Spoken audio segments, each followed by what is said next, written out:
ओम नमः शिवाय।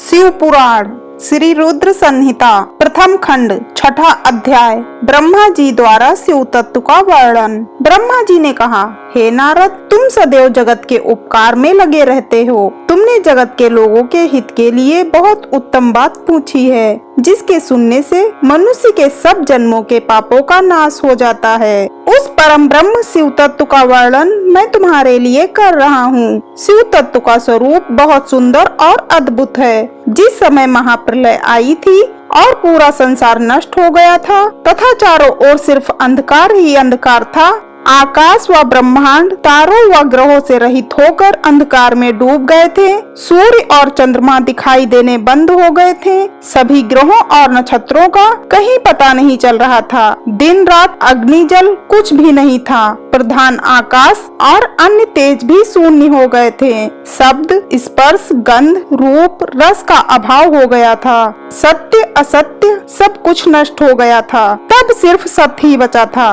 उस तत्व को मुनिजन एवं योगी अपने हृदय के भीतर ही देखते हैं। वाणी, नाम, रूप, रंग आदि की वहाँ तक पहुँच नहीं है। उस पर ब्रह्म के विषय में ज्ञान और अज्ञान से किए गए संबोधन के द्वारा कुछ समय बाद अर्थात सृष्टि का समय आने पर एक से अनेक होने के संकल्प का उदय हुआ। तब उन्होंने अपनी लीला से मूर्ति की रचना की। वह मूर्ति संपूर्ण ऐश्वर्य तथा गुणों से युक्त, संपन्न, सर्व ज्ञानमयी एवं सब कुछ प्रदान करने वाली है। यही सदाशिव की मूर्ति है। सभी पंडित विद्वान इसी प्राचीन मूर्ति को ईश्वर कहते हैं। उसने अपने शरीर से स्वच्छ शरीर वाली एवं स्वरूप भूता शक्ति की रचना की। वही परम ब्रह्म प्रकृति गुणमयी एवं बुद्धित्व की जननी कहलाई। उसे शक्ति, अंबिका, प्रकृति, संपूर्ण लोकों की जननी, त्रिदेवों की माता, नित्या और मूल कारण भी कहते हैं। उसकी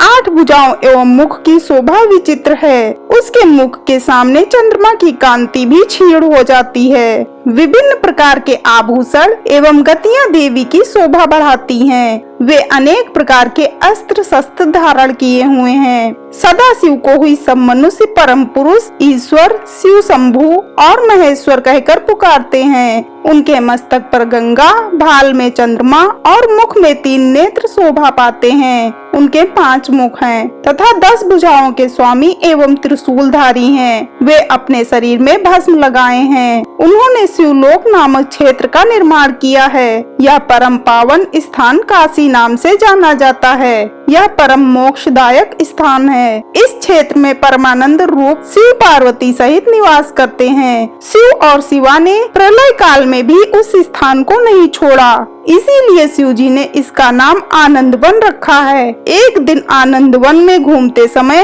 शिव शिवा के मन में किसी दूसरे पुरुष की रचना करने की इच्छा हुई। तब उन्होंने सोचा कि इसका भार किसी दूसरे व्यक्ति को सौंपकर हम यही काशी में विराजमान रहेंगे। ऐसा सोचकर उन्होंने अपने वाम भाग के 10वें अंग पर अमृत मल दिया, जिससे एक सुंदर पुरुष वहाँ प्रकट हुआ, जो शांत और सत्व गुणों से युक्त एवं गंभीरता का अथाह सागर था। उसकी कांति इंद्रनील मणि के समान श्याम थी। उसका पूरा शरीर दिव्य शोभा से चमक रहा था और नेत्र कमल के समान थे। उसने हाथ जोड़कर भगवान शिव और शिवा को प्रणाम किया तथा प्रार्थना की कि मेरा नाम निश्चित कीजिए।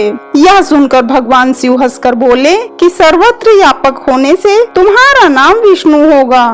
तुम भक्तों को सुख देने वाले होगे। तुम यहीं स्थिर रहकर तप करो, वही सभी कार्यों का साधन है। ऐसा कहकर शिव जी ने उन्हें ज्ञान प्रदान किया तथा वहाँ से अंतर्ध्यान हो गए। तब विष्णु जी ने 12 वर्षों तक वहाँ दिव्य तप किया। तपस्या के कारण उनके शरीर से अनेक जलधाराएं निकलने लगी। उस जल से सूना आकाश व्याप्त हो गया। वह ब्रह्म रूप जल अपने स्पर्श मात्र से पापों का नाश करने वाला था। उस जल में भगवान विष्णु ने स्वयं शयन किया। नार अर्थात जल में निवास करने के कारण ही वे नारायण कहलाए। तभी से उन महात्मा से सब तत्वों की उत्पत्ति हुई। पहले प्रकृति से महान और उससे 3 गुण उत्पन्न हुए तथा उनसे अहंकार उत्पन्न हुआ।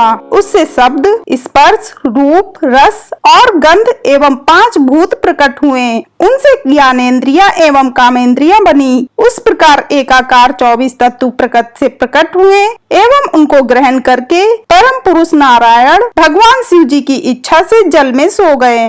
हर हर महादेव।